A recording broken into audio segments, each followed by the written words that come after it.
thought you could make roti or chapati at home. Well, what if I told you it's extremely simple using very basic ingredients such as whole wheat flour. I have whole grain, 100% whole grain, whole wheat flour, a bit of olive oil, water, which is as basic as it gets, and a rolling pin. So first we'll make the dough, which only takes a couple of minutes, and then I will show you how to make your very own roti or chapati in your own kitchen. The third item in our series of Indian flatbreads is a stuffed paratha. We've learned how to make roti and a square spiced butter paratha, and now I'm going to show you how to make a stuffed paratha with a potato and herb filling with cumin and other spices. So let's make the filling. I have a couple of boiled cubed potatoes here, which I'm going to mash. And we want to mash them fairly well. You don't want the filling to be, whoops, bumpy and difficult to roll in the dough. Once the potatoes are nicely mashed, I have a couple of finely chopped green onions with the chives and some fresh chopped cilantro.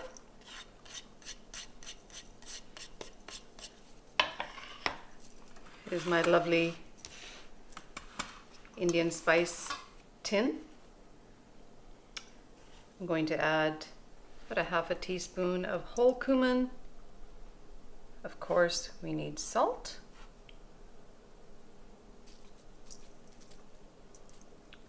It's about half a teaspoon of salt. And don't forget, our dough doesn't have any salt or spices in it, so the flavor is all going to be inside the filling. A touch of cayenne.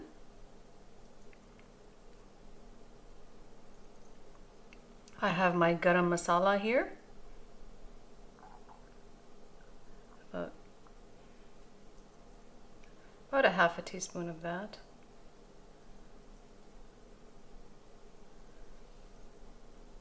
And really that's all we need. Mix that all up and our filling will be ready to go. So our filling is ready. It looks wonderful, nicely spiced.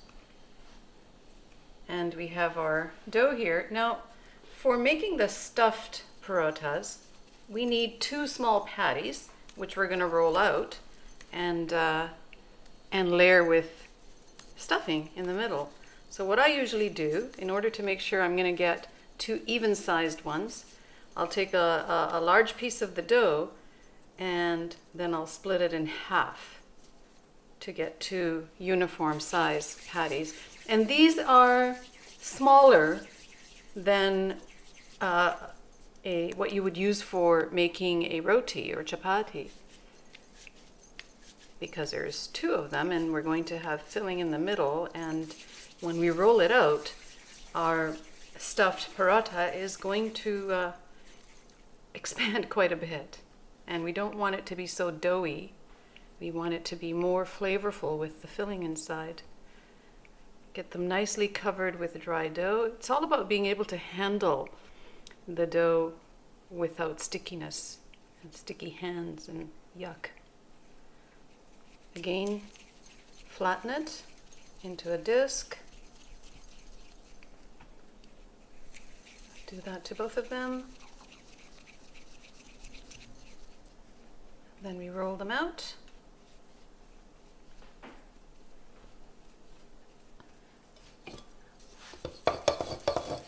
And we don't roll them out all the way this time, as we would with a roti, because we want to roll it out after it's filled. So we roll it out about maybe 4 or 5 inches, set it aside, roll out the other one,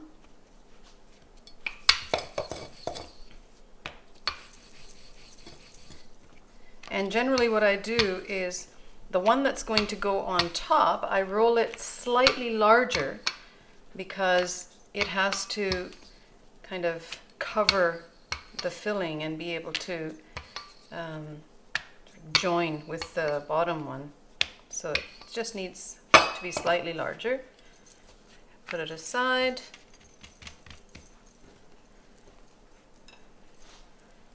And we spoon some filling into the middle. I spoon it in and then I usually adjust everything with my hands.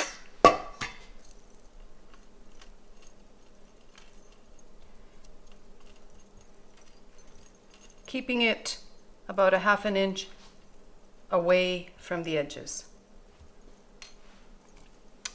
Then we take our second one, and as you can see, because it was slightly larger, it fits quite well. And I usually just with my fingers just pinch it together, just with some pressure on the edges, and it works really well. It's very easy to handle. And now I'm going to put some more dry flour onto it. And I normally do this to it just so that the pockets of air that have gotten in between, we can get them out before we roll it. And that way also, we don't have to roll it very much because it's stuffed. It's obviously more difficult to roll, and we want to avoid rolling it too much. So just enough to get it nice and even, and then it's ready to cook. Now I usually pick it up with my hands, but it may be easier for you to use a spatula. And we can do it this way. My griddle is nice and hot. It's very important to have the appropriate heat. It should be medium-high and preheated 3-4 minutes before you actually put your paratha on to cook. It's going to take 2-3 minutes on each side, and you'll notice once it's cooking on the bottom, you'll notice it will start to change color on top. That's about 2.5-3 minutes. You can check to see how it's doing, and it looks like I can flip it and butter it.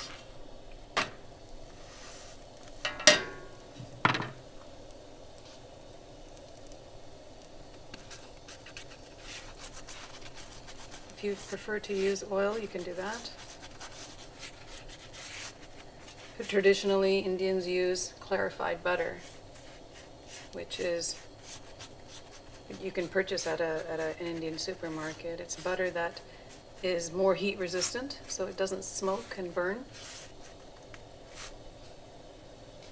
This is called aloo paratha. So when you go to an Indian restaurant, in the flatbread section, you will see stuffed parathas and you will see aloo paratha. Aloo means potato, and paratha is paratha.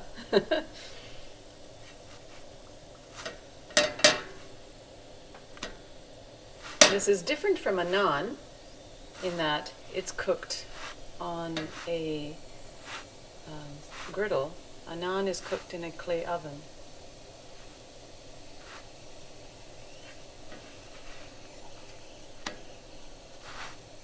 To leave it for another 30 seconds or so. Looks like it's ready to flip again. Ah, lovely. So that was 3 minutes.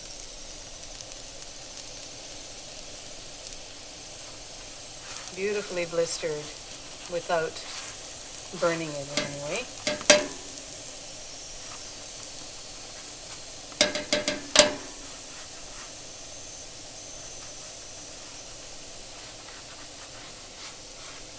And this is very, very popular traditional Indian flatbread that you can eat and eat and eat without getting tired of it.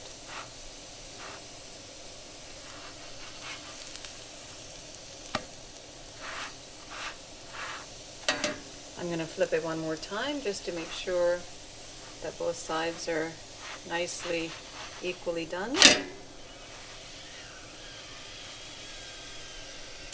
And it looks very nice.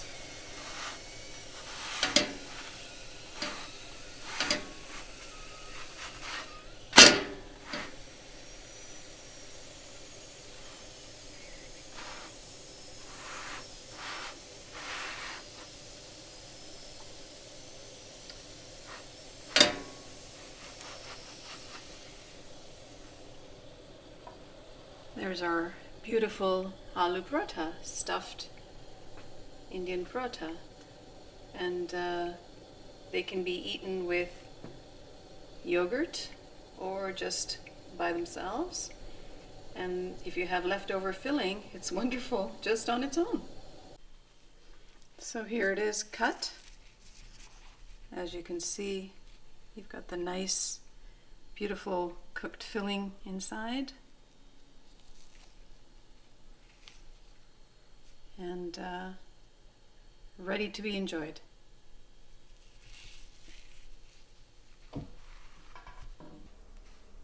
Oh, and I wanted to tell you that we would love to hear from you.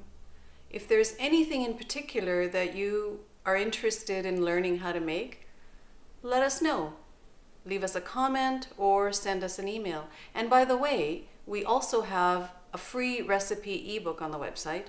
All you need to do is fill in your name and email, and you will receive it in your inbox. Thank you.